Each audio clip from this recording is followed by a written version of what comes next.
귀한 자리에 허락해 주신 하나님과 또 정원 명성교회 모든 성도님들과 권영준 담임 목사님께 감사를 드립니다. 오늘 말씀을 통해서 하나님의 사랑과 그 마음을 함께 나눌 수 있는 시간이 되기를 바랍니다. 6.25 전쟁이 한창이던 1952년도 추운 겨울날의 일이었습니다.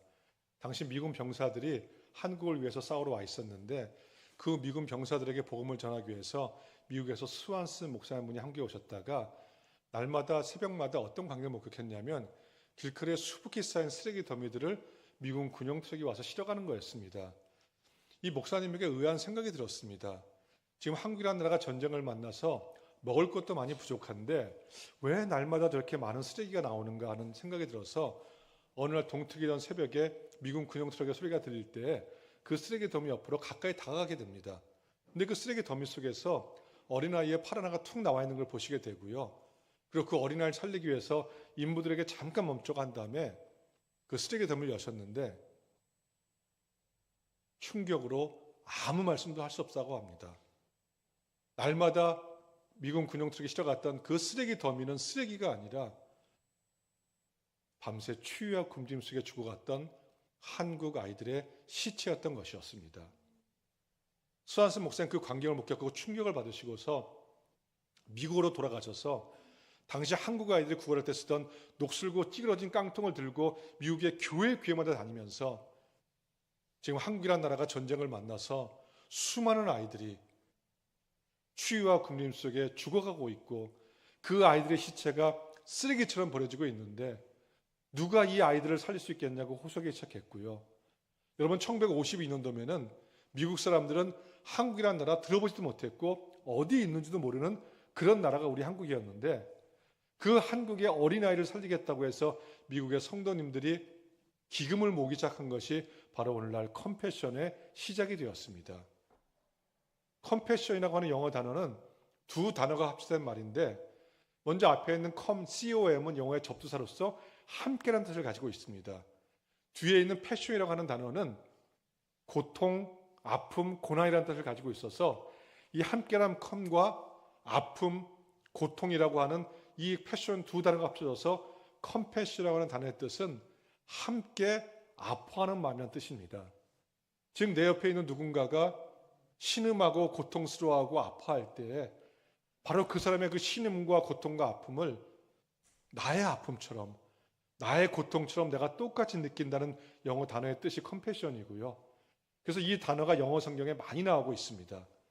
그리고 우리말 성경에는 어떻게 번역되어 있냐면 하나님의 긍휼, 불쌍히 여기심으로 번역되어 있습니다. 즉 우리도 인생을 살아가면서 마음이 아플 때, 고통스러울 때, 힘이 들 때가 있는데 그럴 때 하늘에 계신 우리 아버지께서도 나의 아픔을 아시고 나와 똑같이 그 아픔을 느끼신다는 단어의 뜻이 컴패션입니다. 컴패션은 이렇게 한국의 어린아이들을 살리기 위해서 1952년도에 시작이 되어서 41년 동안 10만 명 이상의 전쟁 고아들과 불우한 아이들을 훌륭한 소년으로 잘 키워낸 다음에 1993년도에 이제 한국은 잘 살게 되었으니까 더 가난한 나라의 어린이를 돕기 위해서 한국에서 철수했습니다.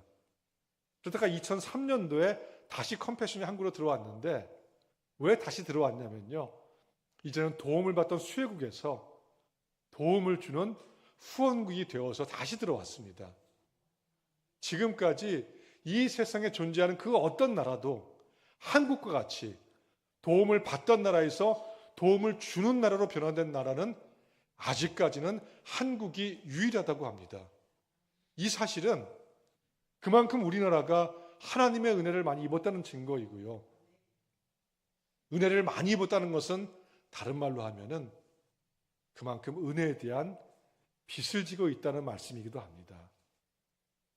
컴패션의 시작은 아주 작았습니다. 스완스 목사님 그 한 분이 품었던 컴패션의 마음, 죽어가는 한국의 아이들을 보면서 그 아이들의 고통, 추위, 배고픔, 아픔을 마치 자기 자신의 고통과 아픔처럼 똑같이 느꼈던 그 스완스 목사님 그 한 분이 가졌던 컴패션의 마음, 그 작은 마음으로 컴패션은 시작이 되었는데 그 이후 그 작은 마음이 옆으로 퍼져나가면서 지금은 한국을 비롯해서 미국, 영국, 프랑스, 독일, 스위스, 이탈리아, 네덜란드, 스칸디나비아, 또 호주, 뉴질랜드, 캐나다 이런 12개 나라가 힘을 합쳐서 전 세계 29개국에 있는 235만 명이 넘는, 즉 전 세계에서 가장 많은 어린이들을 양육하는 국제기구로 발전을 하게 되었습니다. 그러나 그 시작은 한 사람이 가졌던 컴패션의 마음, 함께 아파하는 마음, 그 한 사람의 작은 마음으로 컴패션은 시작이 되었는데, 그러나 그 작은 마음은, 작은 시작은 작은 결과로 끝나는 것이 아니라는 것을 컴패션의 역사는 분명하게 말해주고 있습니다. 바로 오늘 본문 말씀이 이 작은 일에 대한 가치에 대해서 우리에게 말씀해주고 있습니다. 예수님은 따르는 제자들에게 너희들 중 누구든지 작은 자 중 하나에게 냉수 한 그릇이라도 주는 자는 내가 진실로 너에게 말하노니 그 사람이 결단코 상을 잃지 않을 것이다. 이렇게 말씀을 하셨습니다. 여러분 잘 아시는 말씀이고요. 저도 이 말씀 종종 자주 접하고 읽는 말씀입니다. 그런데 사실 저는 이 말씀을 읽을 때마다 이 말씀의 의미가 저에게는 그렇게 크게 와닿지 않았습니다. 왜 그랬냐면요. 여러분 작은 아이에게 냉수 한 그릇 주는 건 누구나 할 수 있는 아주 작고 평범한 일입니다. 하고 나서 잊어버릴 수 있는 일입니다. 근데 그런 작은 일에 대해서 예수님께서 너무 지나치게 강조하신 것이 아닌가 그런 생각이 들었기 때문입니다. 예수님은 어떤 강조를 하셨냐면요. 진실로란 단어를 쓰셨습니다. 결단코란 단어를 쓰셨습니다. 상이란 단어를 쓰셨습니다. 너무 작고 평범한 일에 대해서 너무 지나치게 예수님께서 강조하신 것이 아닌가 이런 생각이 들어서 저는 이 말씀이 그렇게 제 마음에 와닿지 않았습니다. 그런데 지금으로부터 정확하게 12년 4개월 전인 2013년도 12월 달에 제가 이 말씀의 의미를 깊게 깨닫게 된 사건 하나가 저에게 있었습니다. 저는 2014년 1월부터 한국 컴패션에 조인해서 올해로 13년째 사역을 하고 있는데 그 전에는 제가 미국에 있는 뉴욕에서 담임 목사로 9년을 있었습니다. 그런데 컴패션이 이제 통일 이후에 한국 교회와 함께 북한 어린이들을 양육할 그런 준비를 함께 하자는 제안을 받고서 담임 목사직을 사임하고서 2013년도 12월 달에 귀국을 했습니다. 그런데 그때 제가 미국에서 배를 붙였던 제 이삿짐이 도착을 하지 않아서 제가 거처도 없고 짐도 없어서 미국으로 떠나기 전에 제가 그 서울에 있는 소망교회 부목소로 있었기 때문에 소망교회 말씀을 드려서 소망교회에서 저에게 좀 선교사님들 묻는 그 선교관을 저에게 하나 제공을 해주었습니다. 그때 저에게 있었던 일입니다. 제가 이제 외부에 나가서 일을 마치고 나서 그 교회와 선교관이 있는 압구정 전철역에 내려서 전철 역사를 빠져나오고 있는데 그 전철 역사 안에서 소망교회에서 사역할 때 알았던 권사님 한 분과 우연히 마주치게 된 겁니다. 권사님이 깜짝 놀라시면서 목사님 한국에 어쩐 일이세요? 물으시길래 제가 이제 한국에 나와서 컴패션에서 사역을 하게 되었습니다. 말씀을 드렸더니 그 권사님이 저에게 이런 말씀을 하시는 거였습니다. 목사님, 제가 지난 10년 동안 목사님을 위해서 하루도 빠지지 않고 날마다 기도하고 있었어요. 근데 제가 그 말씀을 듣고 제가 깜짝 놀랐습니다. 왜 놀랐냐면요. 그 권사님 저하고 그렇게 친했던 권사님 아니셨거든요. 여러분 아무리 친한 사이라도 미국으로 멀리 떠나서 눈에 보이지 않는 그 누군가를 위해서 10년 동안 하루도 빠지지 않고 기도한다는 거 이거 쉬운 일이 아닙니다. 그래서 제가 권사님에게 되물었습니다. 아니 권사님 왜 저를 위해서 10년 동안 날마다 기도하셨어요? 여쭈었더니 권사님이 이런 말씀을 저에게 전해주는 거였습니다. 목사님 미국으로 떠나시기 전에 그 구역에 가서 제가 함께 구역 예배를 드렸는데 그때 모든 구역 식구들의 기도 제목을 내놓으셨고 권사님은 아주 어린 손자가 있는데 그 손자가 심한 아토피로 고생을 하고 있다는 그런 기도 제목을 내놓으셨다는 겁니다. 그리고 몇 달이 지난 후에 그 손자를 유모차에 태우고서 그 사람 많이 다니는 압구정 길 한복판을 걸어가고 있는데 그 길 한복판에서 저하고 우연히 마주치게 되었고요. 제가 그 권사님의 몇 달 전에 그 기도 제목을 기억하고 제가 길거리에서 무릎을 꿇고서 그 어린 손자의 머리에 손을 얹고 기도해 주었고요. 그리고 나서 그 손자의 아토피가 깨끗이 나와서 지금 학교도 잘 다니면서 공부도 잘하고 있다는 말씀을 전해주시면서 목사님께서 바로 그 길 한복판에서 몇 달 전 자기의 기도 제목을 기억하고 손자의 머리에 손을 얹고 기도해 주는 바로 그 순간에 그 권사님은 하나님께 약속을 했다는 겁니다.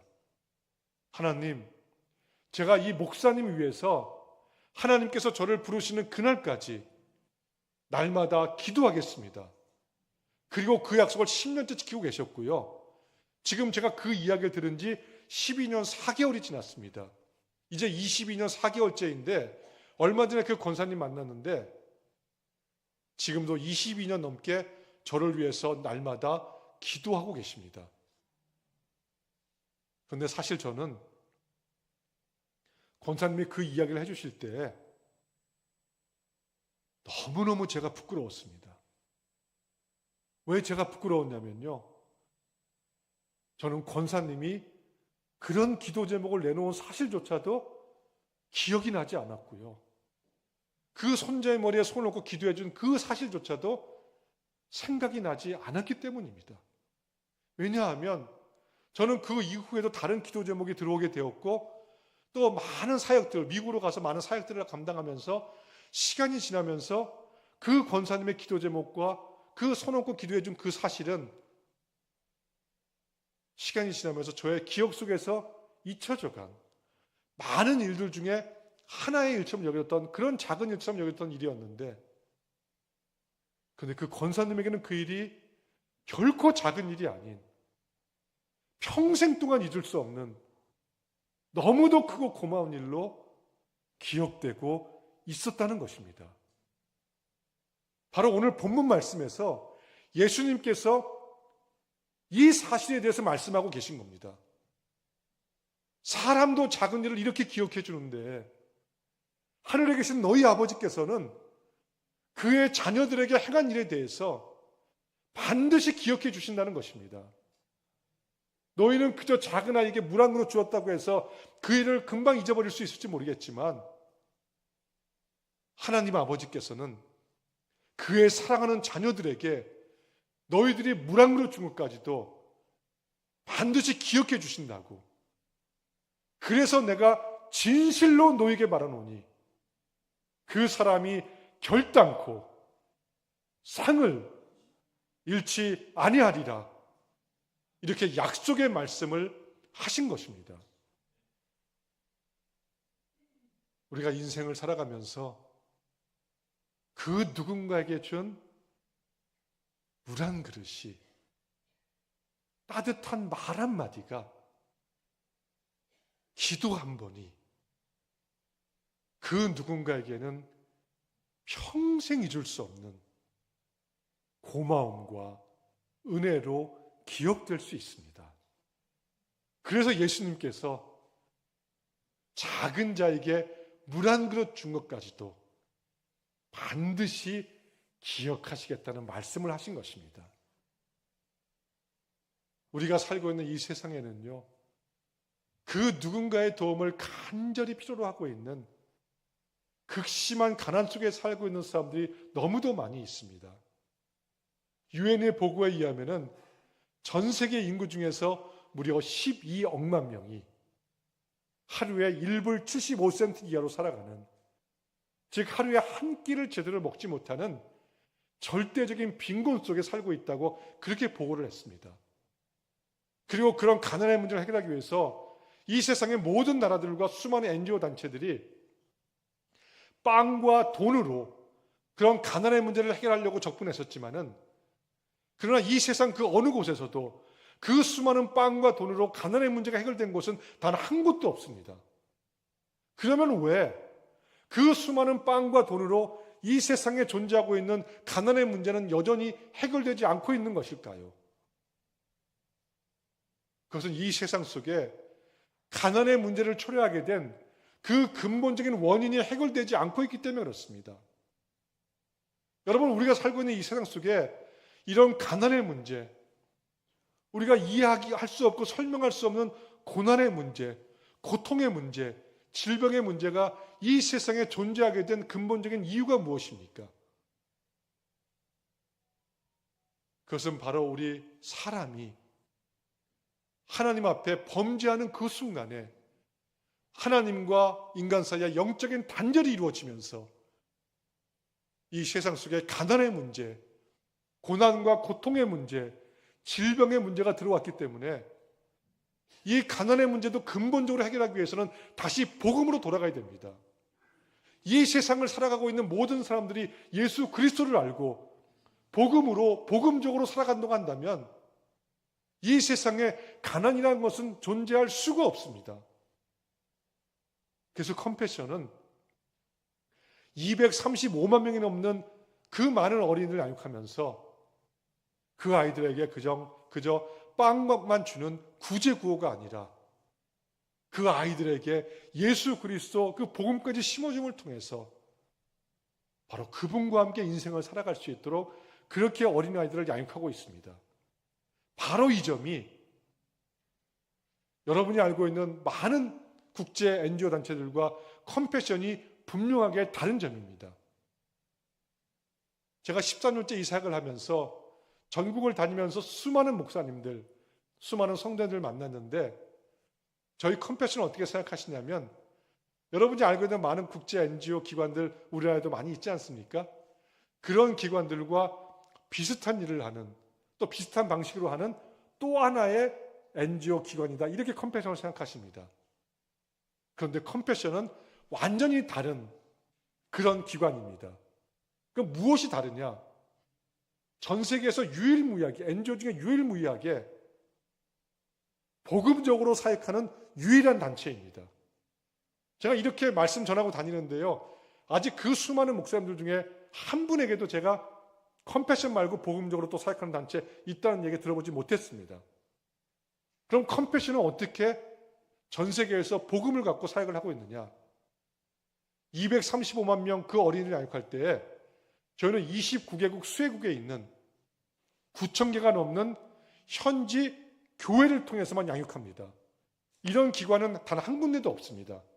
왜 교회를 통해서 양육하느냐? 오직 교회만이 복음을 갖고 있기 때문에 그렇습니다. 사실 현지 교회들도 가난한 나라의 교회들도 가난하기 때문에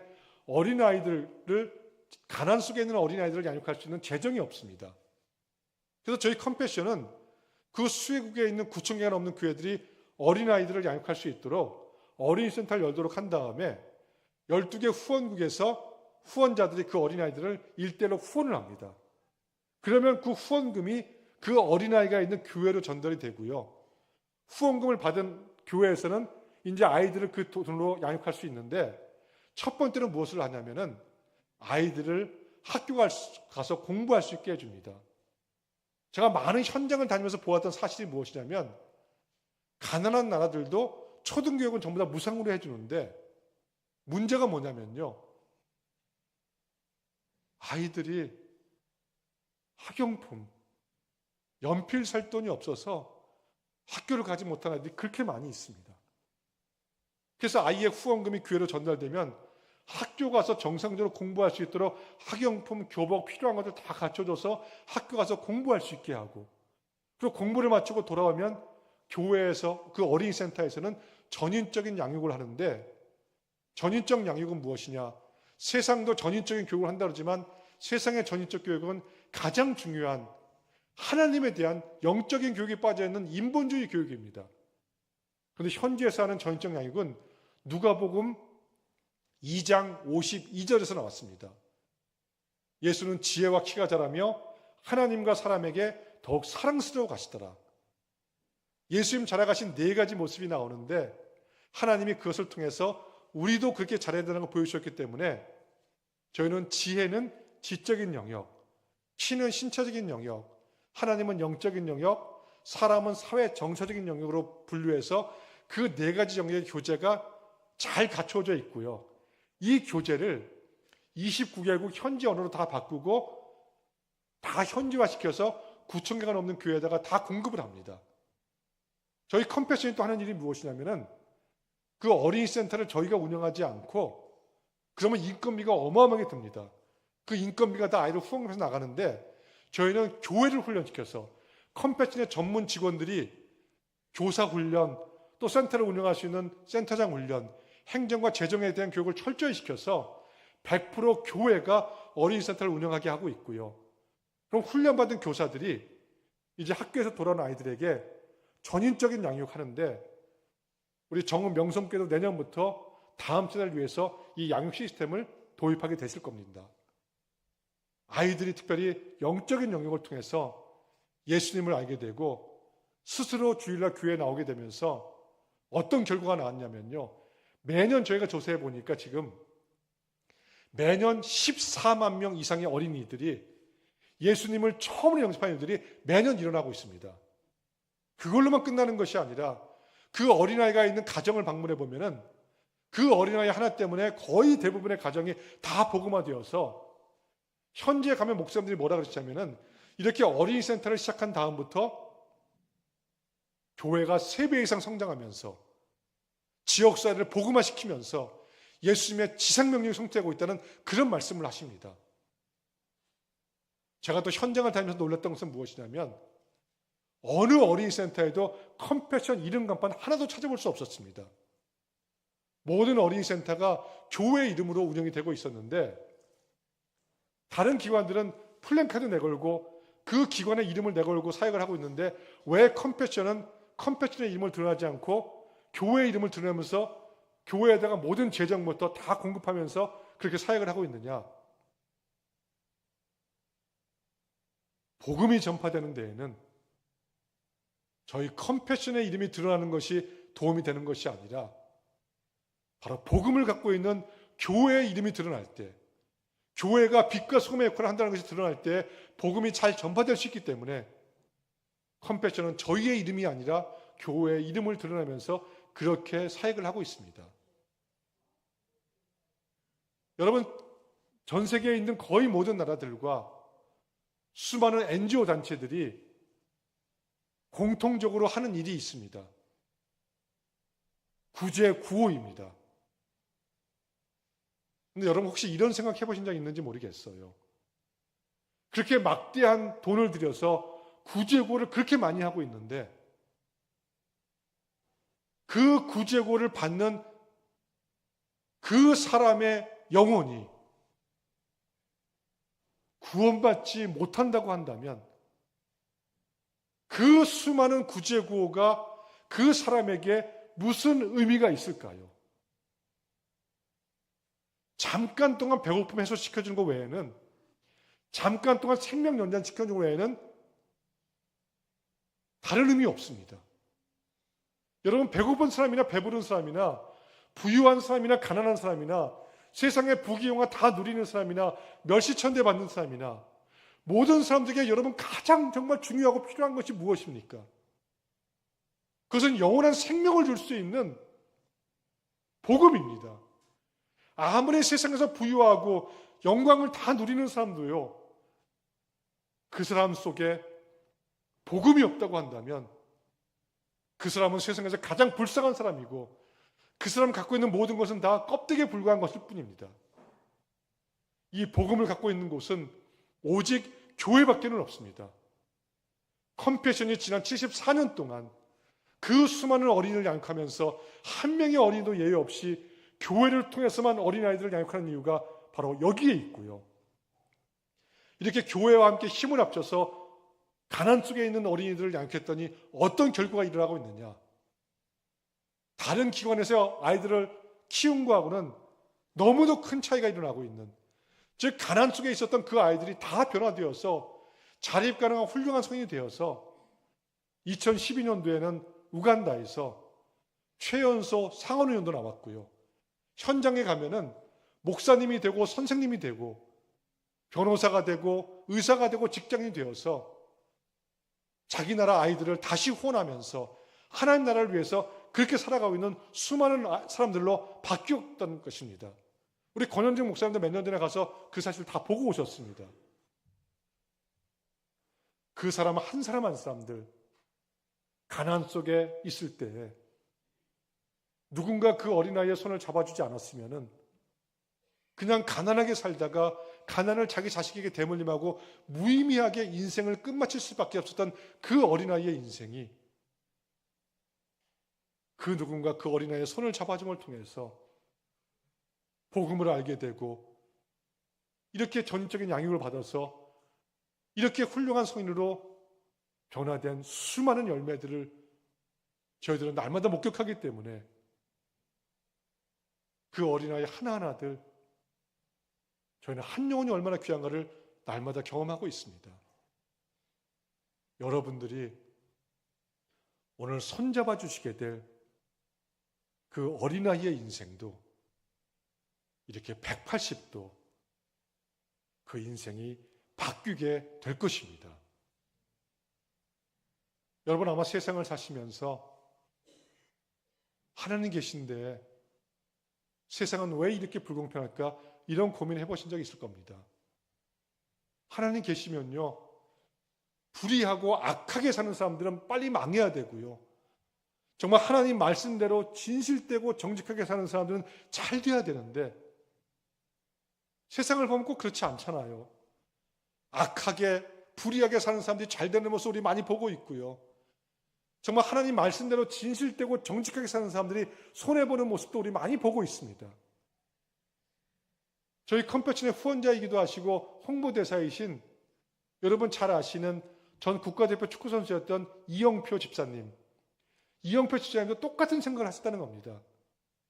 이영표 집사님께서 세상을 보니까 세 명의 아이들 앞에 세 개의 빵이 있으면 그 세 개의 빵을 한 명이 하나씩 나누어 갖는 것이 그게 공평인 것 같은데 이영표 집사님이 세상을 보니까 가진 자는 점점 더 많이 갖게 되고 없는 자는 점점 더 없어지는 세상을 보면서 하나님 계신데 세상은 왜 이렇게 불공평할까? 이런 고민을 하셨다는 겁니다.